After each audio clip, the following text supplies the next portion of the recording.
Most welcome everyone. कैसे हैं आप लोग? बढ़िया है, मजे में है और आशा है कि रसायन विज्ञान पढ़ने में मजा भी आ रहा होगा, आनंद भी आ रहा होगा। देखो बेटा, ये हम लोगों का चैप्टर कौन सा चल रहा है? न्यूक्लिक अम्ल का। पिछले वीडियो में हम लोग डीएनए की आणविक रचना के बारे में पढ़े थे, उसकी दोहरी श्रृंखला रचना के बारे में पढ़े थे और डीएनए की द्विकुंडलित रचना के बारे में पढ़े थे। आज हमारी आपकी चर्चा क्या चलेगी? डीएनए का विकृतीकरण पर चर्चा करेंगे, डीएनए के द्विगुणन पर चर्चा करेंगे और डीएनए आरएनए में क्या अंतर होता है, इस पर हमारी आपकी चर्चा होगी। राइट? तो यहाँ पर सबसे पहले हम लोगों की चर्चा किस पर चलेगी? डीएनए के विकृतीकरण, डीएनए का विकृतीकरण। देखो बेटा, बहुत छोटा पॉइंट है लेकिन बहुत इंपॉर्टेंट पॉइंट है, यूपी बोर्ड के परीक्षा में कई बार आ चुका है। डीएनए विकृतीकरण से क्या समझते हैं? देखो बेटा, कुछ नहीं है, आपको बताया गया है कि डीएनए जो है डबल थ्रीड स्ट्रक्चर में होता है, हेलिकल स्ट्रक्चर में होता है। क्लियर? और जब इस डीएनए को क्या रखते हैं? हाई टेम्परेचर पर रख देते हैं, हाई टेम्परेचर या स्ट्रॉन्ग एसिड या बेस में रख देते हैं, तो ये क्या होता है? डीएनए की दोनों थ्रीड स्ट्रक्चर अलग अलग हो जाती है। अब आप जरा ये बताओ, जब डीएनए की श्रृंखलाएं अलग अलग हो गई तो इसका मेन जो कैरेक्टर है वो नष्ट हो जाता है। इसी को कहते हैं डीएनए का विकृतीकरण। क्लियर? तो जरा इनको देख लीजिए दो लाइन में, क्या कहेंगे? जब डीएनए को उच्च ताप पर गर्म करते हैं या प्रबल अम्ल व क्षार मिलाते हैं, प्रबल अम्ल व क्षार मिलाते हैं, तो डीएनए की दोहरी श्रृंखला रचना, डीएनए की दोहरी श्रृंखला रचना, डीएनए की दोहरी श्रृंखला रचना खुलकर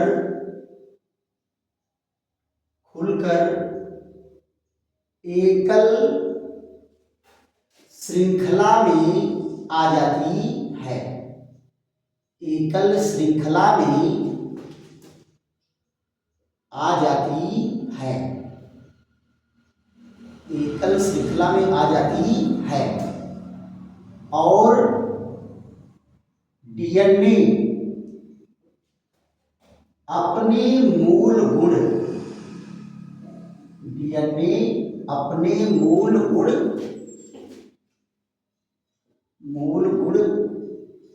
को खो देता है, मूल गुण को खो देता है। इसे ही डीएनए का विकृतीकरण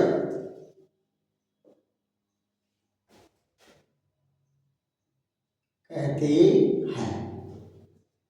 इसे ही डीएनए का क्या कहते हैं? विकृतीकरण कहते हैं। क्लियर? क्या कहे? जब डीएनए को उच्च ताप पर गर्म करते हैं या प्रबल अम्ल व प्रबल क्षार के संपर्क में ले आते हैं, प्रबल अम्ल व प्रबल क्षार के संपर्क में ले आते हैं या मिलाते हैं तो डीएनए की दोहरी श्रृंखला रचना खुलकर एकल श्रृंखला में आ जाती है और डीएनए अपना मूल गुण खो देता है। इसे ही डीएनए का विकृतीकरण कहते हैं। बेटा ये 3 लाइन में आपका 1 नंबर का काम हो गया और ये बहुत ही इंपॉर्टेंट है और परीक्षा में कई बार पूछा गया है।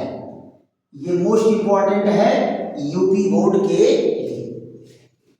दूसरा इंपॉर्टेंट क्वेश्चन हम लोग चर्चा कर रहे हैं वो 2 नंबर का क्वेश्चन है। कितने नंबर का क्वेश्चन है? 2 नंबर का। जरा आ जाइए, क्वेश्चन क्या है? क्वेश्चन है डीएनए एवं आरएनए में अंतर। डीएनए एवं आरएनए में अंतर। डीएनए एवं आरएनए में अंतर। आप जरा देखो, यहां से क्या करेंगे?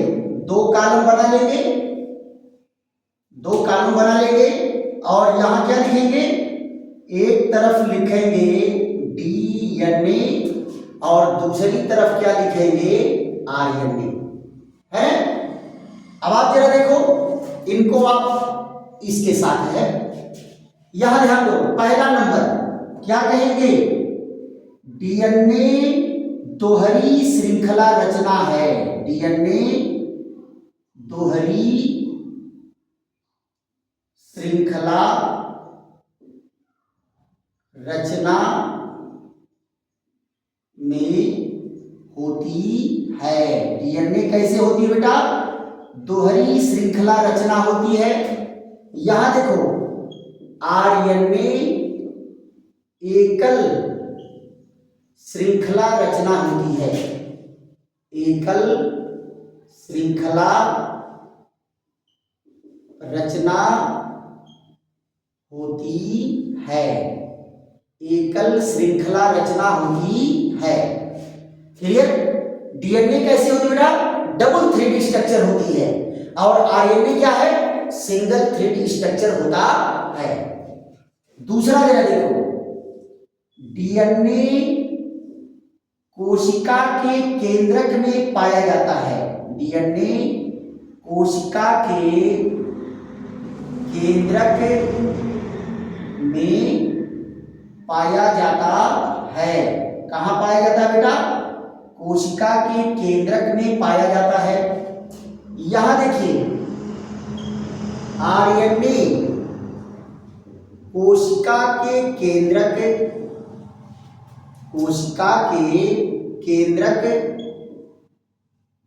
व जीवद्रव्य, कोशिका के केंद्रक व जीवद्रव्य दोनों में पाया जाता है। दोनों में पाया जाता है। देखो बेटा, क्या कहा गया कि डीएनए कोशिका के केंद्रक में पाया जाएगा और आरएनए कोशिका के केंद्रक और साइटोप्लाज्म जीवद्रव्य दोनों में पाया जाता है। यहां देखो, डीएनए आनुवंशिक लक्षणों के लिए उत्तरदायी होता है। डीएनए किसके लिए होता है? आनुवंशिक लक्षणों के लिए उत्तरदायी। आनुवंशिक लक्षणों के लिए उत्तरदायी होता है। देखो बेटा, आनुवंशिक लक्षण के लिए कौन उत्तरदायी है? डीएनए। आरएनए को जरा देखो, आरएनए सूक्ष्म जीवों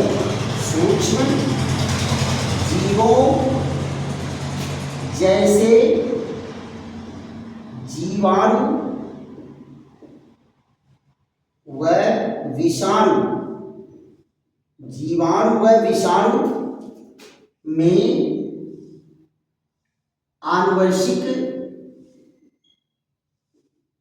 आनुवंशिक पदार्थ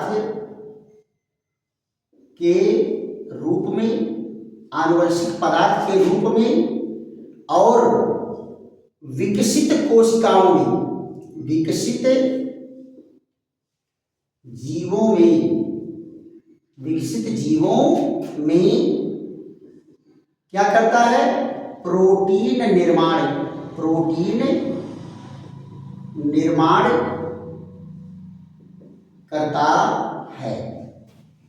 देखो बेटा, डीएनए क्या है? आनुवंशिक लक्षणों के लिए उत्तरदायी होता है। डीएनए से ही गुणसूत्र बनेंगे, डीएनए से ही जीन्स बनेंगे, और जीन्स क्या है? आनुवंशिक लक्षणों की इकाई है। क्लियर? अब ये मान चलो कि क्रोमोसोम क्या है? एक गाड़ी है जो ढो के ले जाने का काम करता है। किसको? आनुवंशिक मटेरियल को। और आनुवंशिक मटेरियल कौन है? जीन्स है। जीन्स उसी पर सवार होकर के माँ बाप से पुत्रों में जाता है, पुत्रियों में जाता है। क्लियर? अब यहां जरा देखो, चौथे नंबर में क्या कहा गया कि डीएनए में क्या होगा? एडीनिन, और क्या है? गुआनिन, और क्या है? साइटोसिन, साइटोसिन, और thymine, thymine nitrogenous, nitrogenous base पाए जाते हैं, पाए जाते हैं। इसमें जरा देखो, इसमें क्या कहा जाएगा? आरएनए में, आरएनए में क्या क्या पाया जाएगा? एडीनिन, गुआनिन और साइटोसिन, साइटोसिन व यूरेसिल। कौन होगा? यूरेसिल नाइट्रोजिनस बेस पाया जाता है, नाइट्रोजिनस बेस पाया जाता है, नाइट्रोजिनस बेस पाया जाता है। कौन कौन? 4 इसमें होंगे, 4 इसमें होंगे। पांचवा अंतर देखो, बहुत ही बेहतरीन अंतर है। डीएनए में, डीएनए अणु में क्या होगा? Deoxyribose, deoxyribose pentose sugar, pentose sugar पाया जाता है, पाया जाता है। और यहां जरा देखो, 5वें नंबर पर आरएनए में, आरएनए अणु में राइबोज, राइबोज पेंटोज शुगर पाया जाता है, पाया जाता है। ये देखो बेटा, ये 2 नंबर का बहुत इंपॉर्टेंट क्वेश्चन है। ये क्वेश्चन 1 नंबर का इंपॉर्टेंट था, और ये most important for UP board examination कितने नंबर में है? ये 2 नंबर में है। कितने नंबर में आएगा? 2 नंबर में। ये कितने नंबर में इंपॉर्टेंट है? 1 नंबर में। क्लियर? तो इसको जो है आप खूब बढ़िया से नोट करके और कई बार इसको पढ़ करके याद कर डालेंगे, राइट? इसके बाद जो है हम लोगों की चर्चा किस पर चलेगी? डीएनए के द्विगुणन पर चलेगी। और डीएनए में बेटा द्विगुणन के कारण ही ये प्रजनन की शक्ति इसमें होती है। जो जीवों में प्रजनन की शक्ति आई है, इसी डीएनए के द्विगुणन के कारण आई है। होता क्या है बेटा? डीएनए अपने समान डीएनए का निर्माण करता है, डीएनए अपने समान डीएनए का निर्माण करता है, और डीएनए जहां जहां पाया जाता है वो भी अपने समान रचना का निर्माण करते हैं। देखो बेटा, एनिमल सेल में माइटोकांड्रिया में डीएनए है, तो माइटोकांड्रिया अपने समान माइटोकांड्रिया बना लेता है। प्लांट के सेल ऑर्गेनेल्स क्लोरोप्लास्ट में डीएनए है तो क्लोरोप्लास्ट भी अपने समान क्लोरोप्लास्ट बना लेता है। कोशिका में डीएनए है तो कोशिका अपने समान कोशिका बना लेती है। हम लोगों के पूरे शरीर में डीएनए भरा है तो हम लोग अपने शरीर के समान ही शरीर बना लेते हैं, है कि नहीं? तो प्रजनन की शक्ति ही डीएनए के द्विगुणन के कारण होती है। तो आइए अगली चर्चा हमारी आपकी कहाँ चलती है? डीएनए के द्विगुणन पर। इसको फट से स्क्रीनशॉट लीजिए और उसके बाद इरेज कर देते हैं और उसके बाद चर्चा हमारी आपकी चलेगी डीएनए का द्विगुणन। इस पर चर्चा चलेगी डीएनए का द्विगुणन और बेहतरीन ढंग से बेटा सिंपल तरीके से इसको हम लोग समझेंगे। बहुत ज्यादा भौकाल नहीं लिखना है और थोड़ा लिखना ज्यादा समझना है ना। पहले जानते हो चिट्ठी लिखाते थे, है ना? पहले चिट्ठी लिखी जाती थी तो लास्ट में लोग क्या लिखते थे? आगे क्या बताऊं, आप तो खुद समझदार हो, थोड़ा लिखना ज्यादा समझना, है ना?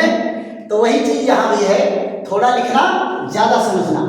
यानी कि गागर में सागर भर देना है, गागर में सागर भर देना है। तो आइए हम लोगों की चर्चा किस पर चलती है? डीएनए के द्विगुणन पर। डीएनए का द्विगुणन, द्विगुणन, डीएनए का द्विगुणन। डुप्लीकेशन ऑफ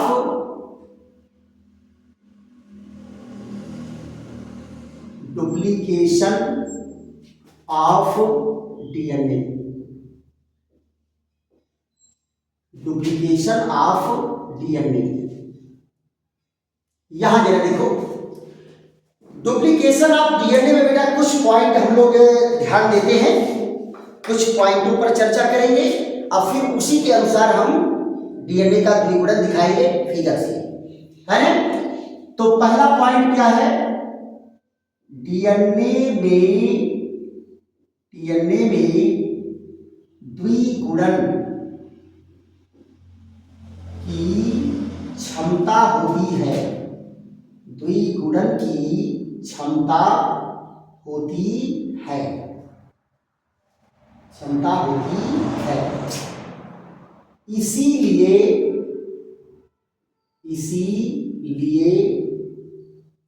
डीएनए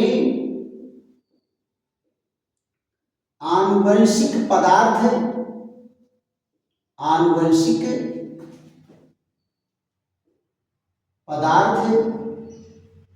के रूप में, आनुवंशिक पदार्थ के रूप में व्यवहार करता है, आनुवंशिक पदार्थ के रूप में व्यवहार करता है।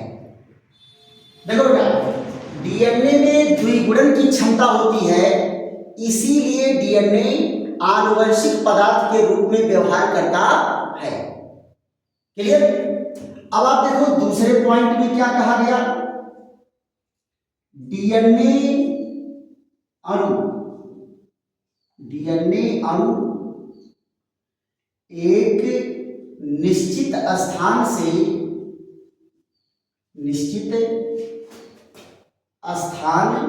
से खुलना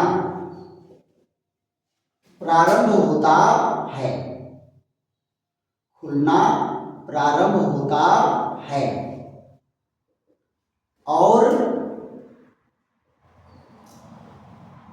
दोनों श्रृंखलाओं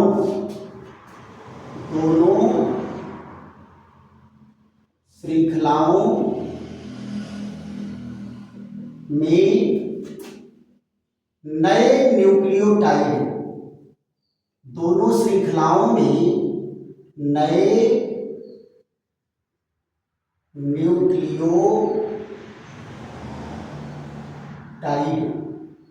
न्यूक्लियोटाइड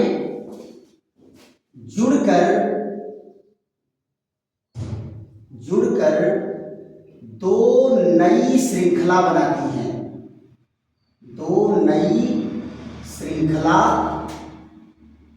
बनाती है, दो नई श्रृंखला बनाती है।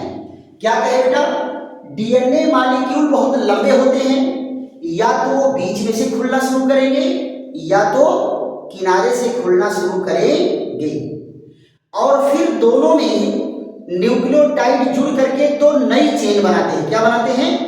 दो नई चेन बनाते हैं, जिससे जो है क्या होती है, दोनों श्रृंखलाओं में न्यूक्लियोटाइड की दो नई श्रृंखला बनती है। तीसरे पॉइंट देखो, इसके परिणाम स्वरूप, इसके परिणाम स्वरूप एक डीएनए अणु से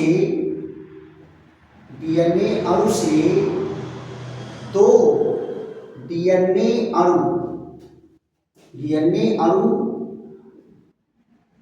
बनता है, दो डीएनए अणु बनता है।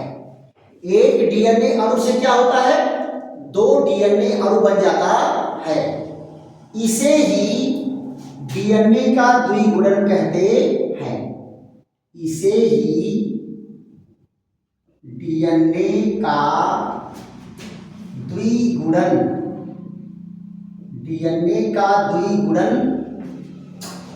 कहते हैं, द्विगुणन कहते हैं। क्लियर? इसके परिणाम स्वरूप क्या होता, एक डीएनए से दो डीएनए बनेगा और इसी को डीएनए का द्विगुणन कहते हैं। अब जरा ध्यान दो, हम लोग द्विगुणन को फिगर से समझ लेते हैं। आप यहां देखिए, ये क्या है, ये डीएनए की दोहरी श्रृंखला है। पहले तो कुंडलित रचना खुल जाएगी, और कुंडलित रचना खुलेगी तो ये इस तरह से लैडर लाइक स्ट्रक्चर आपको दिखेगा। ये देखो,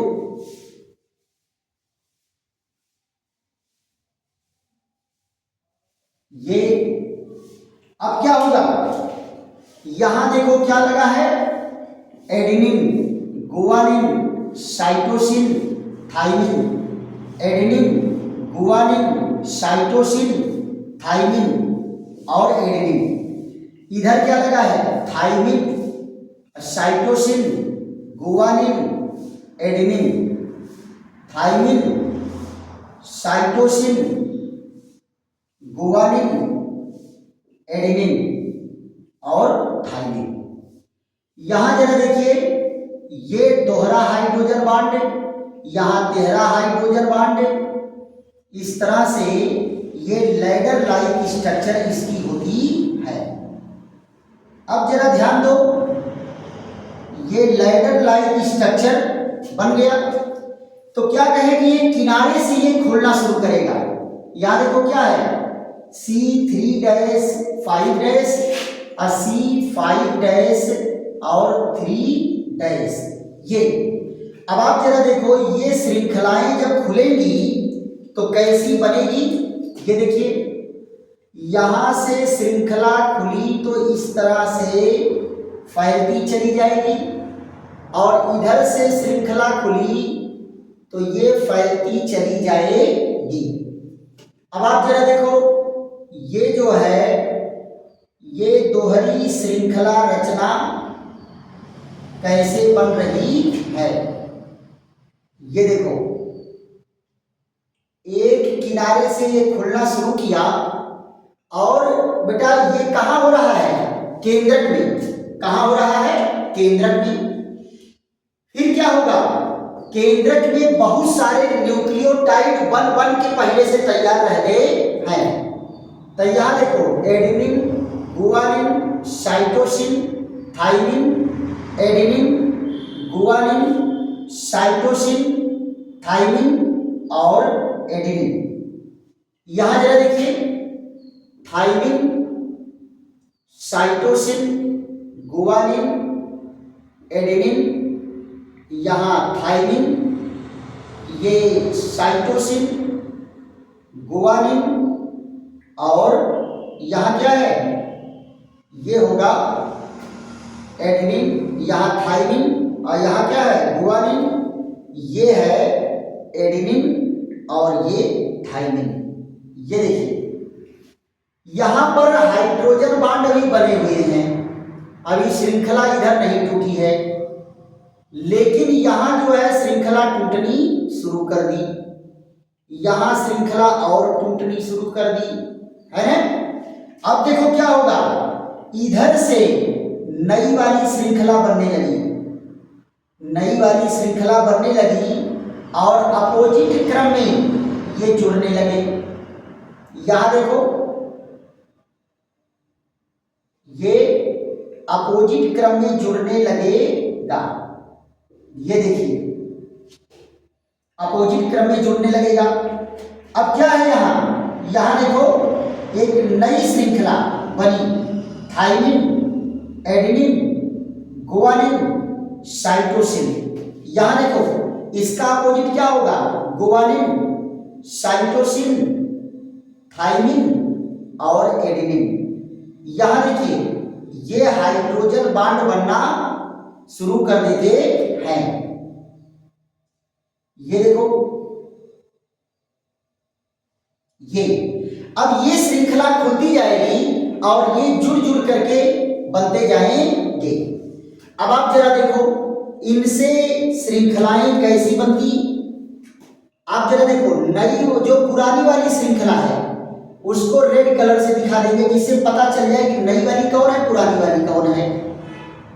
ये देखिए ये पुरानी वाली श्रृंखला है और ये देखो इसके बगल में नई वाली श्रृंखला है, जबकि दोनों क्या है, आइडेंटिकल हैं। ये मत कहिएगा कि लड़का वाला ब्लू हो गया और ये रेड हो गया, ऐसा नहीं है। केवल आपको पहचानने के लिए इसको अंतर दिया जा रहा है कि आप ये जान जाओ कि ये नई वाली श्रृंखला है और ये पुरानी वाली श्रृंखला है। यहां जरा देखिए ये इसमें नई वाली श्रृंखला हो गई और यहां जरा देखो इसमें पुरानी वाली श्रृंखला ये आ गई। ये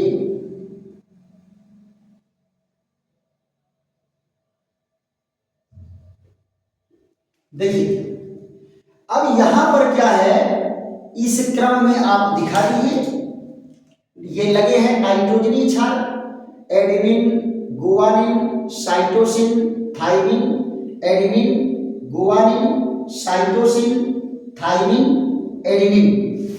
यहां देखो थाइमिन, साइटोसिन, गुआनिन, एडेनिन, और यहां थाइमिन, साइटोसिन, गुआनिन, एडेनिन, ये थाइमिन। यहां देखिए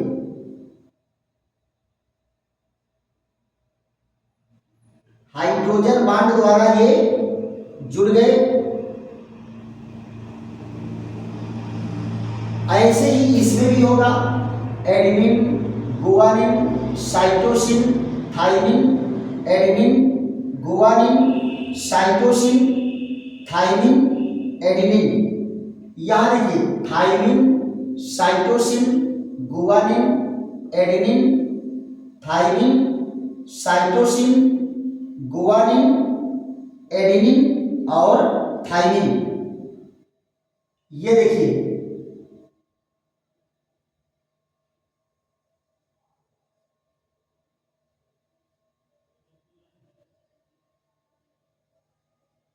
ये देखो तो ये एक डीएनए दोहरी श्रृंखला से दो डीएनए दोहरी श्रृंखला बन गई। इसमें क्या है, ये ओल्ड चेन है और ये न्यू चेन है, इसमें ये न्यू चेन है और ये ओल्ड चेन है। यानी प्रत्येक में ही एक नई श्रृंखला और एक पुरानी श्रृंखला है। यहां देखो एक नई श्रृंखला और एक पुरानी श्रृंखला बनी हुई है। इसी प्रक्रिया को बेटा कहते हैं डीएनए का द्विगुणन। और परीक्षा में इससे ज्यादा इसमें लिखना नहीं है, थोड़ी सी थियरी और ये फिगर दे देंगे सारी बातें जो है ये क्लियर हो जाएगा।